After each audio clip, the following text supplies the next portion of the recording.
Good evening. Welcome to Primetime News here on TV1. I'm Srilankanbeauty for News First, the voice of the people. Before we take a look at the news today, let's first take a look at the headlines.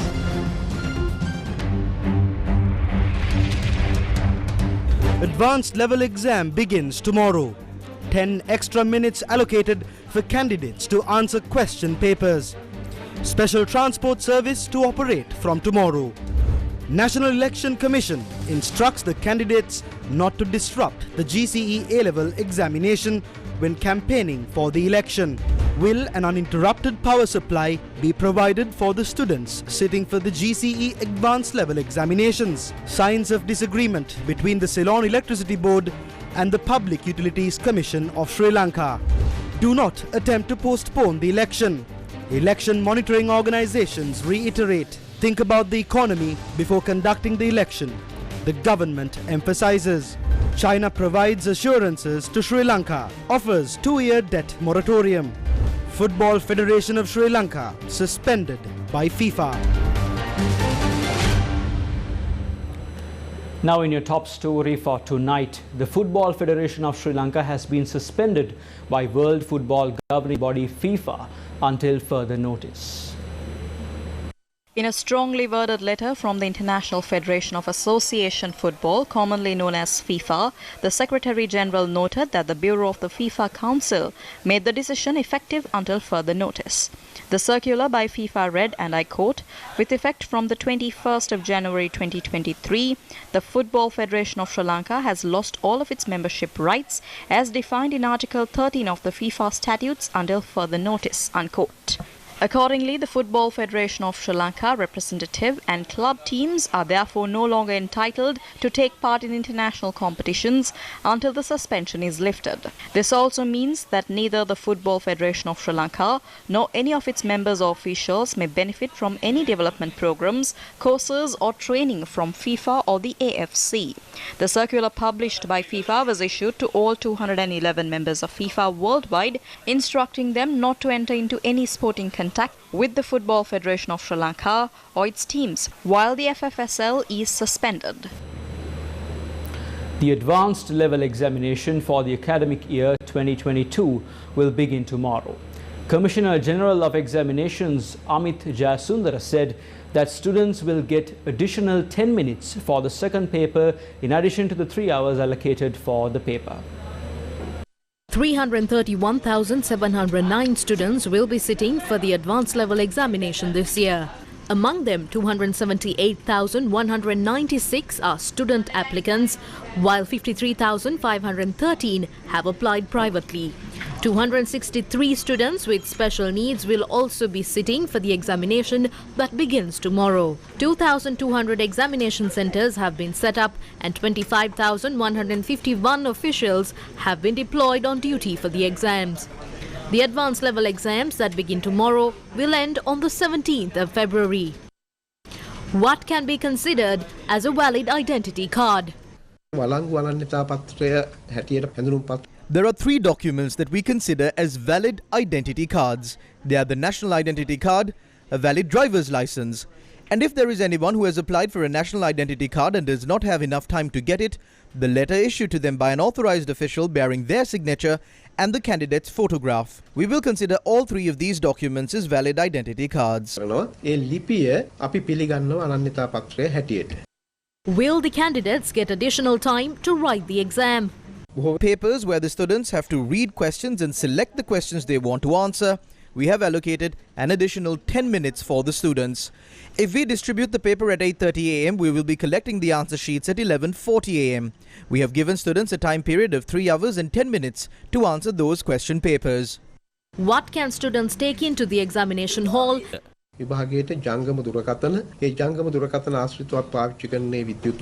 Cell phones, accessories that are compatible with cell phones, Bluetooth devices and other communication equipment cannot be taken into the examination hall. Students are also not allowed to carry correction fluid. Smartwatches are prohibited. Calculators can only be used for subjects like accounting, engineering technology and bioresource technology. විතරයි ගණක යන්ත්‍ර පාවිච්චි කරන්නට අපි ඉඩ දීලා තියෙන්නේ. ඒත් පාවිච්චි කරන්න පුළුවන් වැඩසටහන් සම්පාදනය කළ නොහැකි ගණක යන්ත්‍ර පමණයි. How will transport facilities be provided during the exam? We will be using the Sisusariya school service island-wide during the exam period. We have issued instructions for all of these buses to be operated on those days. We paid a sum of 88 rupees to all those who operate these buses for every kilometre in the past, but we have increased that amount to 105 rupees. Teachers, invigilators and parents who are travelling with students for their exams also can use this bus service. The Sri Lanka Transport Board has agreed to provide fuel required to transport officials attached to the examination coordinating centres. To resolve any issues regarding these matters, you can contact the National Transport Commission on the hotline 1955. How will trains operate during the examination period? The train journeys that were cancelled between 5 a.m. and 7 a.m. will operate again during the examination period. We have organised a total of 16 train journeys, 4 along the coastal railway line and 12 along the main railway line for the convenience of students sitting for the advanced level exam. Can an uninterrupted supply of power be provided to students? I requested for an uninterrupted supply of power to be provided between the 23rd and 17th of February. However, there are practical issues in doing that. I was informed that a large sum of money will have to be incurred to do this. Then my final request was for an uninterrupted supply of power to be provided while the students are writing their exam papers. They have agreed to that. No? However, the Ceylon Electricity Board says that they cannot change the daily power interruption schedule during the examination period. The chairman of the CEB has written to the Public Utilities Commission in this regard. The CEB cites the large amount of money needed to do this and the lack of sufficient funds at the CEB as reasons for being unable to fulfill the request. This is against a backdrop where the Ceylon Petroleum Corporation has refused to provide fuel to the CEB due to non-payment of dues. However, the Public Utilities Commission has recommended to the CEB for the supply of power not to be interrupted after 7 p.m. Sri Lanka is facing a severe economic crisis. This is a man-made one. The international community is accusing several leaders who ruled our country for committing economic crimes against the people of Sri Lanka. The collapse of the agricultural sector, which is considered as the backbone of the Sri Lankan economy, was one of the first sectors that was destroyed by the leaders who promised Sri Lankans a future full of prosperity and splendor. The Rajapaksa regime, led by former President Gotabaya Rajapaksa, is responsible for this. Although some of the leaders who are responsible for this crisis are not in power, the people of this country are still suffering because of the crisis that those leaders created. This is the depth of the crisis faced by Sri Lanka's food production industry today. This is Agbopura in Kantale. Farmers began harvesting for the Maha season with much hope. Several months after they cultivated their fields, their crops were infected by the yellowing of crops disease that has rapidly spread across the country. 1,000 farming families that cultivated paddy in over 7,000 acres of land are now helpless because of this. The paddy fields are being destroyed due to the yellowing of crops. We used fertilizer on several occasions. However, we cannot recover the harvest. It is destroyed. We are helpless. Our situation has gone from bad to worse. Our livelihood is farming. If there is no harvest, the people of this country will have no food. Farmers who use rainwater for harvesting are facing another issue these days. That is due to the lack of rain. The farmer's electricity bill, which was 160 rupees, has increased to 600 rupees. We will have to move away from the agriculture industry. None of this matters to the rulers. In the end, they are only trying to fill their plates, but they have no regard for the agriculture industry. The expenses of many paddy farmers increased this Maha season due to several issues, including the fertilizer crisis. Therefore, farmers say they cannot earn a profit by selling 1 kilogram of paddy at the usual rates. Farmers in several provinces have begun harvesting for the Maha season. Farmers in Vevettikula Mulathiv began harvesting their crops. One of the complaints of the farmers is that despite spending a lot of money on their paddy fields, they were unable to reap the harvest that they expected. Farmers allege that their harvest reduced as fertilizer was not provided at the appropriate time. Diesel prices have increased. There's no fertilizer. We bought urea for 50,000 rupees, but we did not get the expected yield. Buyers are asking for a bundle of paddy for 4,000 to 5,000 rupees. We are helpless. The fields of farmers in Pinnake, Kirimale, Jaffna are infested with weeds. Weedicides that should have been provided at the start of the season were not available in the market. Weeds have now outgrown the paddy, severely reducing the harvest. Another result of the inept decisions of the government led by former President Gotabaya Rajapaksa to ban chemical fertilizer is the collapse of the animal food production industry. The production of animal feed using maize and other grains was affected. When rice production reduced, the production of animal feed including rice and other byproducts also reduced. This resulted in the collapse of the animal food production industry. This led to a crisis in poultry farms. It affected the supply of meat and egg to the market. The prices of eggs increased exponentially. As a solution to this, the government recently announced a maximum retail price for eggs. The government issued a gazette on the 20th of January, declaring a maximum retail price of 44 rupees for a white egg and 46 rupees for a brown egg. Are eggs available in the market at the stipulated price? We looked into whether eggs were available at the controlled price in several parts of the island. දැන්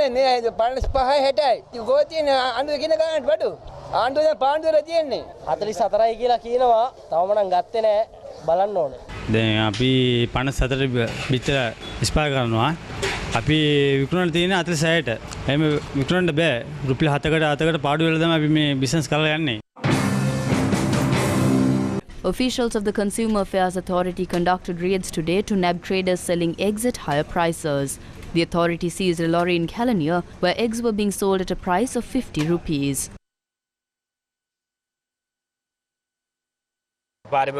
We won't allow for eggs to be sold at prices higher than the control price. All traders were informed through media. So we believe that everyone is aware. We request traders to sell eggs below the control price. Speaking during a media briefing today, the organizations for protecting poultry farmers said a conspiracy is in place to obtain commissions through the importation of eggs. Farmers are saying that they cannot sell at this rate at a loss. They were to cut the supply of eggs to the market. They wanted to do this and get the people to ask for eggs to be imported from overseas. This is the plan of the group of thieves supporting this government.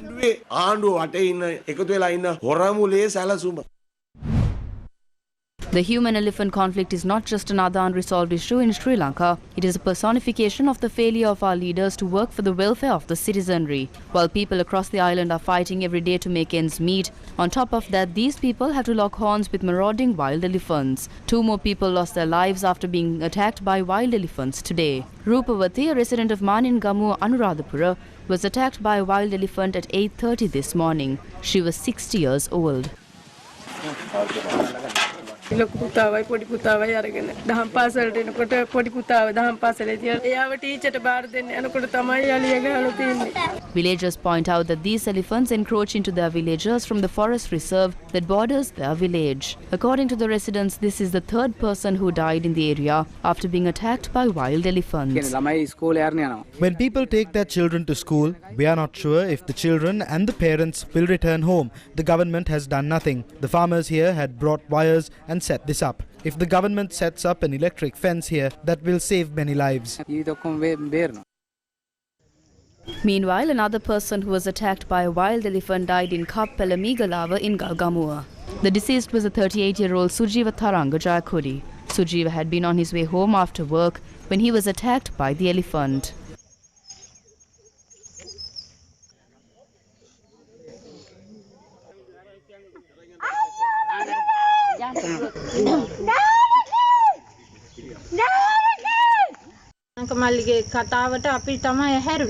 We woke up to the voice of Janaka. We also spoke with him, but we didn't hear the elephant approaching. We heard him shout once, and then there was no sound from him. When we informed other people in the village, and that's when we found his body fallen there. We lost a son of this village.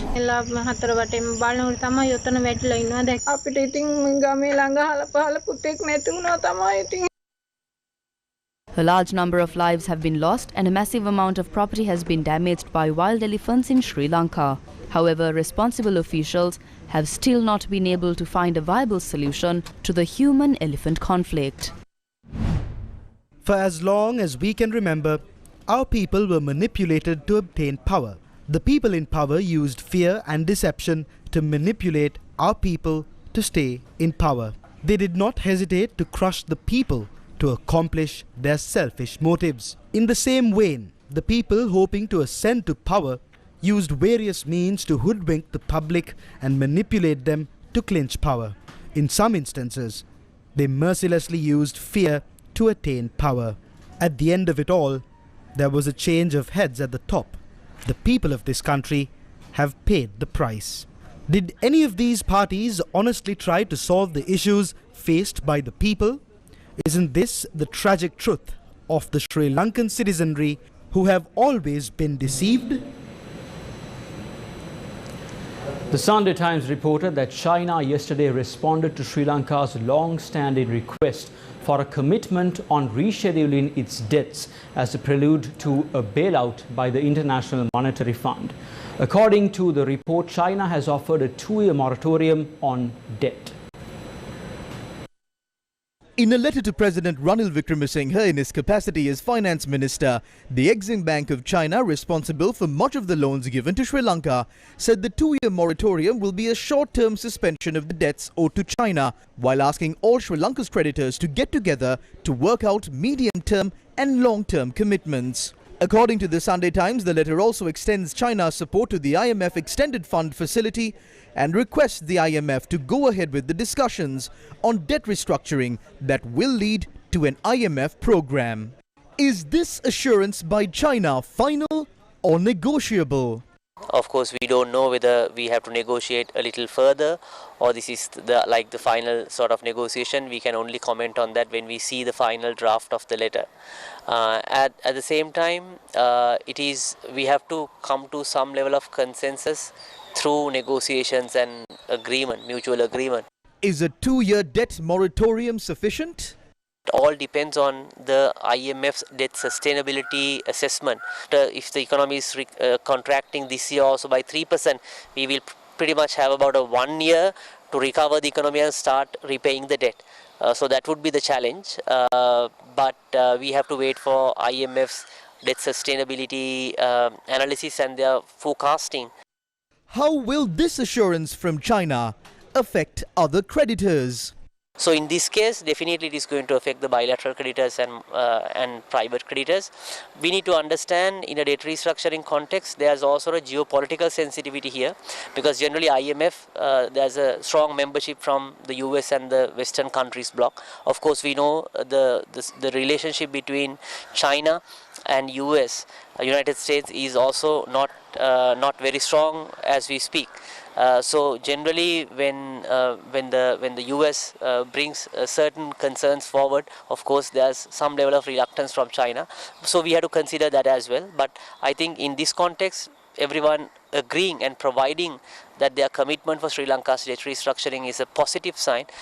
According to government data as of December, Sri Lanka has about 50 billion in foreign currency debt, of which about 10 billion is mainly split between China, Japan and India. According to the Sunday Times report, the letter giving China's assurances arrived on the eve of a Paris Club meeting of Sri Lanka's creditors scheduled for next week, where Sri Lanka's debt restructuring measures are to be discussed as a prelude to the $2.9 billion IMF program to bail out Sri Lanka from its current economic crisis. Meanwhile, India provided much-needed assurances on Sri Lanka's IMF bailout package during the recent visit of Indian External Affairs Minister Dr. S. Jaishankar to Sri Lanka. In a tweet, Dr. S. Jaishankar said that India stands with Sri Lanka. The marine exercise Marex of the Corporation Afloat Readiness and Training, also known as CARAT 2023, began yesterday in Mullikulam. It was augmented by personnel of the US Marine Corps, the Sri Lanka Navy Marines Special Boat Squadron, Rapid Action Boat Squadron and Naval Infantrymen. The opening ceremony was held under the patronage of Commanding Officer SLNS Barana, Captain Sanjeeva Kodikara and Company Commander 2nd Battalion, 4th Marines of US Marine Corps, Captain Shan Mandrayar.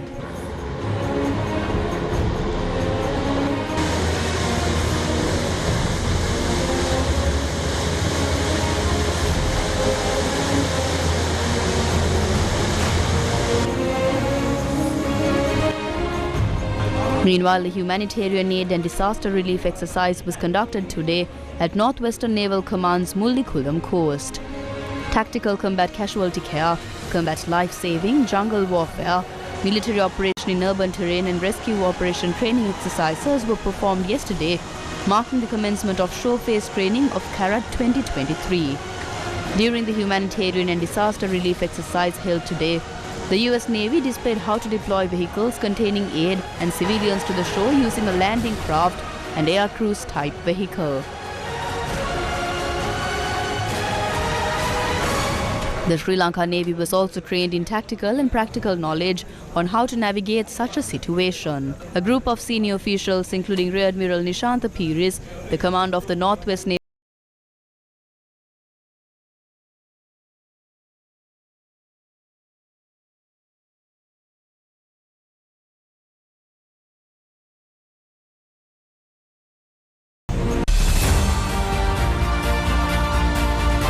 Sri Lanka's election headquarters. The discussion between representatives of all political parties contesting the local government election and the Election Commission will be held on Tuesday, the 24th of January. This is the first time the Election Commission and political party representatives will meet after the announcement of the local government election. The Election Commission has decided to call representatives of independent groups at the district level as well. The manner in which the local government polls will be discussed in this meeting. Meanwhile, nomination papers of several recognized political parties and independent groups who submitted nominations for the local government election were rejected yesterday. Nomination papers submitted by 3 recognized political parties and 4 independent groups in the Gampaha district were rejected. In the Kalutara district, 10 nomination papers of 3 recognized political parties and nomination papers of 3 independent groups were rejected. The nomination papers submitted by the United National Party, the Lanka Freedom Party and the Freedom People's Front were rejected. Nomination papers of 2 recognized political parties in the Kandy district were also rejected. Nomination papers presented by 3 recognized political parties in the Kurunegala district were rejected. 13 nomination papers submitted by 8 recognized political parties and nomination papers of 4 independent groups were rejected in the Nuwara district. Nomination papers submitted by 4 recognized political parties and an independent group in the Polonnaruwa district were also rejected. The nomination paper presented by the Tamil National Alliance for the Seruvila Pradeshiya Sabha in the Trincomalee district was also rejected. Meanwhile, election monitor Pafrel points out that there are groups that are still attempting to postpone the elections even after dates for the election were announced.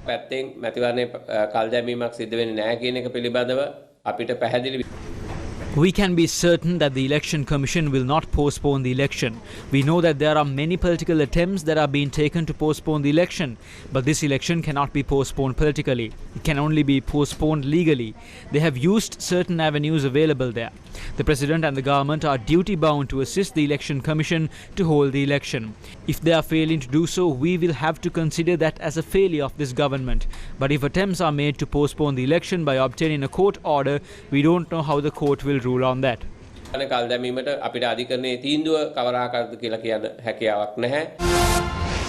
Meanwhile, the election monitor Cafe points out that the control of all local government bodies must be vested with commissioners. We request the relevant subject minister to put a commissioner in charge of all local government bodies as soon as possible. If that is not done, we cannot prevent the misuse of state property, we cannot prevent bribery, and we cannot stop the distribution of various goods among the people.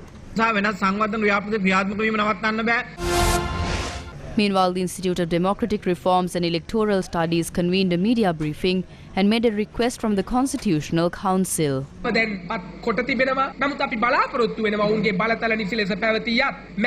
Constitutional Council has been appointed. We hope that although they have been vested with the power, they will not attempt to change the members of the Election Commission at a time when an election has been announced. It will be like destroying a wedding ceremony of a couple that has already been engaged. We believe that the Constitutional Council will not do such a thing.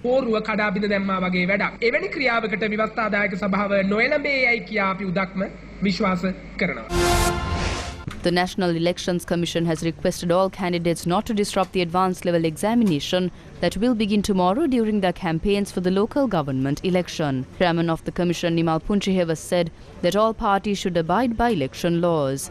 He added that the date for the local government election was unanimously agreed to by all members of the Commission. State Minister of Finance Shehan Semasinghe said that the Treasury is facing a dangerous situation. It is more important to ensure the creation of an environment where the people can simply make ends meet rather than debating on whether or not an election must be held. If you consider the Treasury, we are facing a serious situation because we are facing many challenges even to meet the expenses that are mandatory. The slump in the economy has not yet fully stabilized. Although things seem to be flowing smoothly, I believe that the people who are speaking about this economic crisis are speaking without a proper comprehension about the true depth of this economic crisis. This is not a suitable time to engage in politics.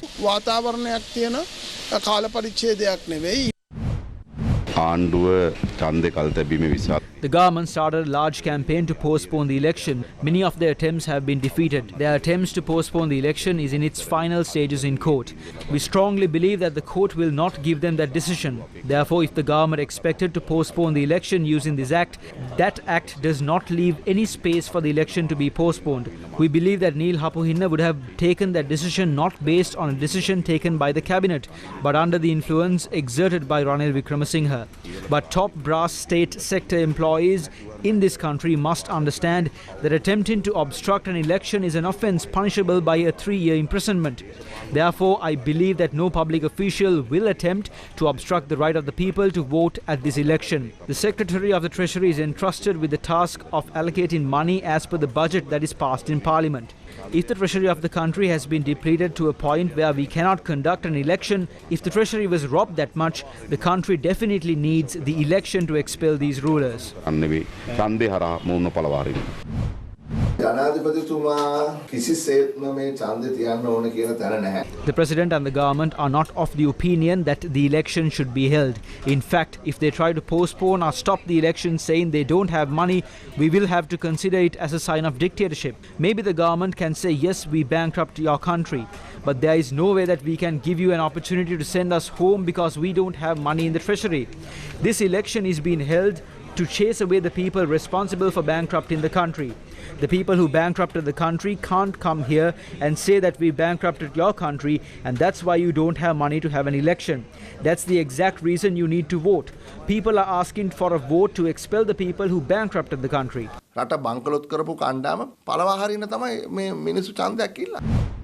තුමාලා දිගින් දිගටම පැවසුවෙක් මේ වෙලාවේ මැතිවරණයක් තියන්න සුදුසු මොහොතක් නෙමෙයි මේ මොහොතෙත් ප්‍රකාශ කරන්න කැමති රට I would like to state that the country has many serious problems at the moment. Removing the tax and allowances given to the state sector employees is more important than the election. Reducing the prices of stationery for children in rural schools is more important than the election. භාණ්ඩවල මිලාඩු කරා නම් ඊට වැඩිය වැදගත්.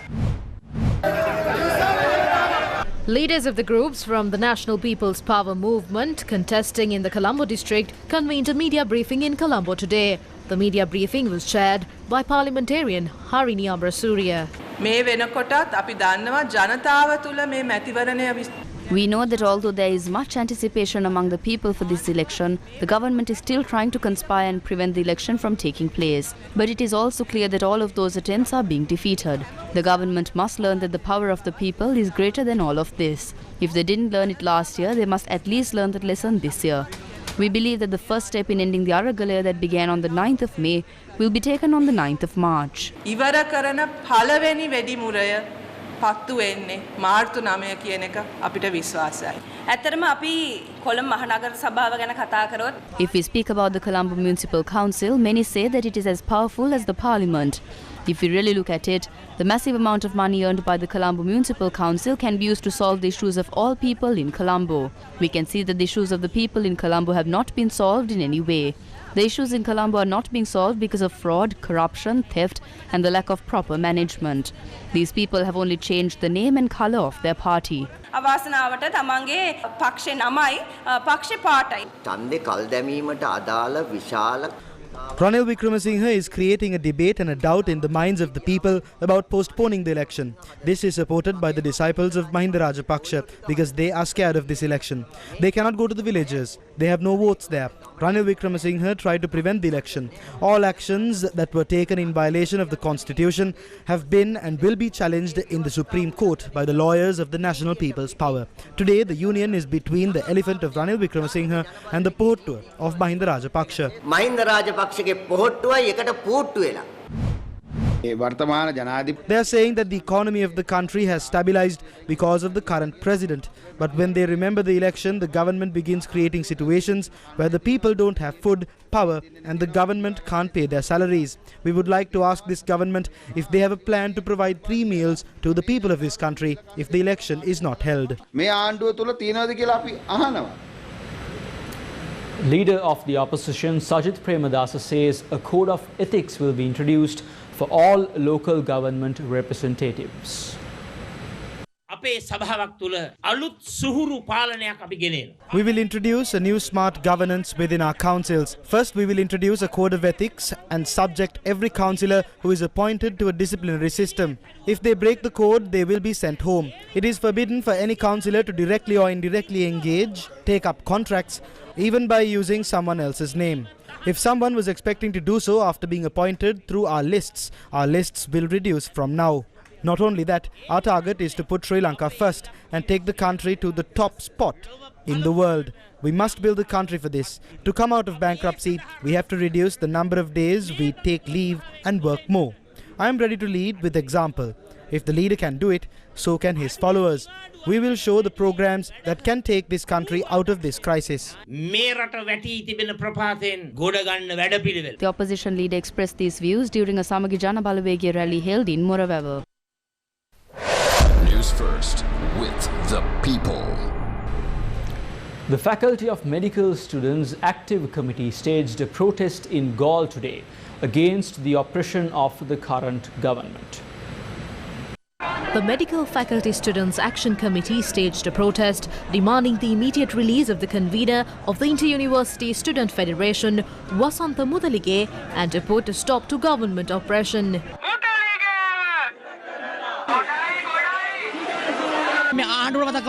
We remind the government that they are mistaken if they think they can imprison the convener of the Inter-University Students Federation, Wasantha Mudalige, for months and oppress the students to stop these protests. The student movement is not something you can stop that easily. We want to remind them that the day we send this government home is not too far away. Rajitha Disanayaka's latest production, A Day in July 2019, a play about life in Sri Lanka after the April 21st attack, was staged at the Lionel Wendt Centre this evening. News First spoke to the director and the cast of the production just moments before they took to the stage. News First's Senitha Senanayaka files his report. Rajitha Disanayaka's latest theatre production, A Day in July 2019, is a play that revolves around an incident that takes place on a day in a year that defined a decade. According to the director and playwright of A Day in July 2019, Rajitha Disanayaka, initially the play was to be staged in 2021. However, owing to the COVID-19 pandemic, the production was postponed. A Day in July 2019 uses satire and intensity to convey a message to the audience. Famous traditional Canadian dancer. The director and playwright of the production says the play intends to reawaken the critical thinking of the public. මේ නාට්‍ය ලියන්න මම පෙළඹුණේ පාස්කු බෝම්බ සිද්ධියෙන් හරියටම මාසයකට විතර පස්සේ. මොකද ඒ බොහොම කැළඹිලි සහගත කාලවකවානුවක්. ඒ කාලවකවානුව තුළ මමත් විශාල කම්පනයකට පත් වෙලා හිටියා. අපි මිනිස්යන් විදිහට අපි තුළ ඇති කරපු විවිධ තත්වයන් සහ සමාජය තුළ මට නිරීක්ෂණය වෙච්ච විවිධ තත්වයන් ඔස්සේ තමයි මේ නාට්‍ය රචනා වුණේ. නමුත් මේ නාට්‍යයට මේ පස්සේ කාල වකවානුවල ඒ තිබුණු කම්පනයන් තුනී වෙලා ඒවා අතීත මතක විදිහට ඉතුරු වෙන තත්වයකට ආව විතරක් නෙවෙයි ඒවා අමතක බවටත් පත් වෙමින් පවතින කාල වකවානුවක නැවත ඒ කියන්නේ අපේ සමාජයේ අපේ මේ අමතකයේ වැඩි ඒ වගේම සිතීම අඩුයි. ඉතින් ඒ පිළිබඳව නැවත සිතීමකට තමයි අපි මේ හරහා මේ ප්‍රේක්ෂකයාට අපි ඇරයුම් කරන්නේ. The cast of A Day in July 2019 include experienced stage and screen actors including Jayani Senanayaka, Nalin Lusena, Sulochana Veerasinghe, Prasadini Athapattu, Anuk Fernando and Umayangana Vikramasinghe. බලය හමුවේ මිනිස්සු මොනතරම් සත්‍යවාදී වෙන්න හැදුවත් බලය හමුවේ මිනිස්සු මොනතරම් අසරණ වෙනවද? ඊළඟට අපේ ජීවිත තීරණය කරන්න අපිට අයිතියක් තියෙනවද? එහෙම නැත්නම් අපේ ජීවිතය තීරණය කරන්නේ අපි නොවන තව කවුරු හරි නේද කියන ප්‍රශ්නය හැම වෙලේම රාජිත විශේෂයෙන් මේ නාට්‍ය සහ ඔහුගේ සියලු නාට්‍යවල ඒක ප්‍රශ්න කරනවා. සමකාලීන ශ්‍රී ලංකාව තුළ අපි අද වර්තමානයේ මුහුණ දෙන තත්වයන් අර්බුදයන් ආරම්භ වෙන්න පටන් ගත්ත එක් සිද්ධියක් අලලා තමයි මේ පිටපත රචනා වෙලා තියෙන්නේ. ඉතින් ඒක තාමත් වැදගත්. මොකද අපි මේ මොහොතේ ගෙවමින් ඉන්න ජීවිතයේ මේ මොහොතේ ගෙවමින් ඉන්නේ අර්බුදකාරී තත්ත්වයන් වලට අපි අඩියේ තිබ්බේ කොහොමද? මොකක්ද අපිට හිතන්න තිබුණේ තව මොකක්ද අපිට තව කල්පනා කරන්න තිබුණේ කියන එක සම්බන්ධව මේ නාට්‍ය පිටපතේදී ගොඩාක් සාකච්ඡා වෙනවා. This play is among the many theatre productions directed by Rajitha Disanayaka, including Veeraya Marila, Sihina Horuwaran and Nathuwama Bariminihek.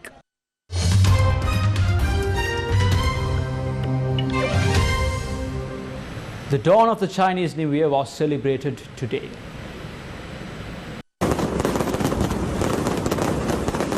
The Lunar New Year, also known as Chinese New Year, marks the beginning of the coming 12 months on the traditional lunisolar calendar.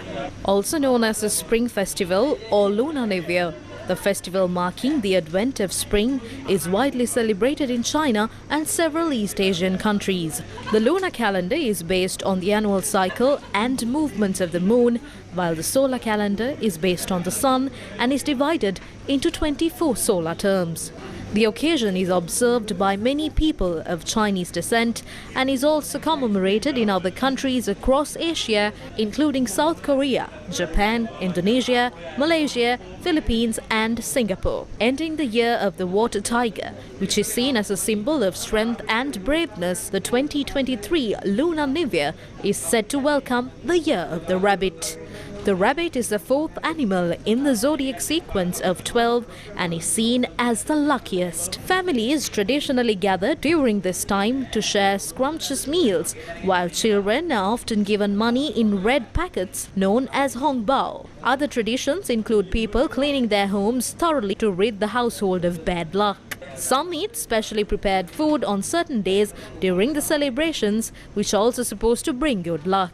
The last event of the celebration is called the Lantern Festival, during which people hang glowing lanterns in temples or carry them during parades. And that's a wrap of Primetime News here on TV1. As always, thank you for watching. Stay safe, take care and have a good night.